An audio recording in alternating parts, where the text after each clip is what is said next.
Hello students, welcome to Sunrise Classes. आज हम सिंधु जल विवाद से संबंधित तथ्यों पर चर्चा करेंगे। आज की वीडियो का प्रमुख चर्चा का बिंदु रहेगा खबर क्या है, सिंधु जल संधि क्या है और वर्तमान विवाद क्यों है। स्टार्ट करते हैं। विश्व बैंक द्वारा सिंधु जल संधि के तहत नियुक्त तटस्थ विशेषताएं।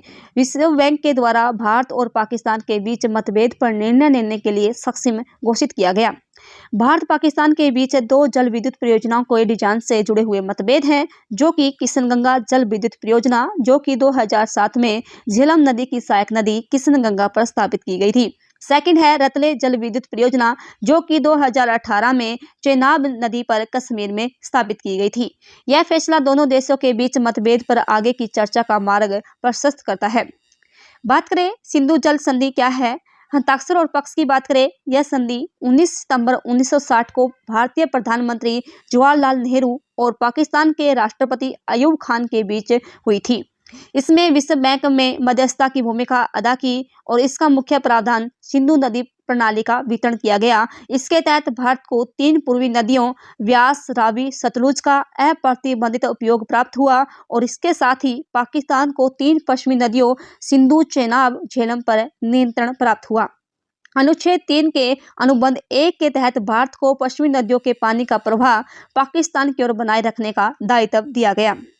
ये है पूरा का पूरा सिंधु नदी तंत्र, जिसमें 3 नदियां जो कि इंडस, झेलम और चेनाब, 3 नदियों का जल पर नियंत्रण पाकिस्तान को, इसके साथ ही रावी, व्यास और सतलुज, जो कि पूर्वी नदी कही जाती हैं, इनका पूरा पानी का नियंत्रण भारत को दिया गया।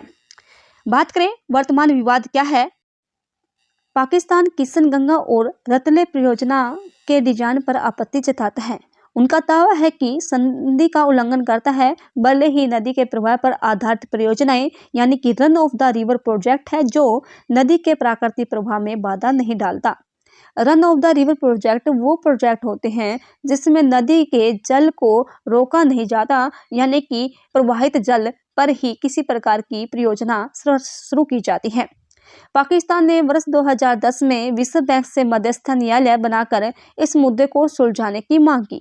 2015 में पाकिस्तान ने तकनीकी आपत्तियों की जांच के लिए तटस्थ विशेषज्ञ की नियुक्ति का अनुरोध किया और 2016 में पाकिस्तान ने इस अनुरोध को वापस ले लिया और स्थायी मध्यस्थ न्यायालय से विवाद निपटाने का प्रस्ताव रखा। भारत ने स्थायी मध्यस्थ न्यायालय की प्रक्रिया को खारिज कर दिया और विश्व बैंक से तटस्थ विशेषज्ञ की नियुक्ति के लिए आग्रह किया। इसके तहत 3 स्तरीय तंत्र प्रदान किया जाता है। स्थायी सिंधु आयोग प्रत्यक्ष वार्ता के लिए एक मंच है, जिसकी बैठक वर्ष में कम से कम 1 बार होगी। तटस्थ विशेषज्ञ की बात करें, तकनीकी असहमतियों को दूर करने के लिए विश्व बैंक द्वारा नियुक्त किया गया, यानी कि जो भी विवाद आता है पहले स्थायी सिंधु आयोग के पास जाता है, उसके बाद यदि वहां ना सुलझे तो तटस्थ विशेषज्ञ के पास जाएगा और वहां पर भी यदि संतुष्टि न हो तो मध्यस्थ न्यायालय में अपील की जा सकती है। स्थायी सिंधु आयोग भारत एवं पाकिस्तान दोनों के प्रतिनिधियों को शामिल करते हुए वार्ता के लिए पहला मंच है। पाकिस्तान मुद्दों को सुलझाने के लिए सबसे पहले मध्यस्थ न्यायालय जाना चाहता है। भारत का पक्ष है कि पहले मुद्दों को स्थायी सिंधु आयोग के पास सुलझाने की कोशिश होनी चाहिए, क्योंकि यह संधि के तहत गठित है। निष्पक्ष विशेषज्ञ तकनीकी मुद्दों के लिए विश्व बैंक द्वारा नियुक्त किया जाता है और मध्यस्थ न्यायालय पहले 2 तरीकों का उपयोग करने के बाद अनसुलझे मुद्दों के विवादों को पहले PIC द्वारा हल करने का प्रयास किया जाना चाहिए। यदि वो सफल नहीं होते तो मामले को NE द्वारा देखा जाना चाहिए और यदि यह फिर भी विफल रहता है तो मामले का निर्णय COA द्वारा किया जाना चाहिए, यानी कि मध्यस्थ न्यायालय द्वारा किया जाना चाहिए। आज की वीडियो इतना ही। यदि वीडियो अच्छी लगे तो वीडियो को लाइक करें, चैनल को सब्सक्राइब करें। Thank you.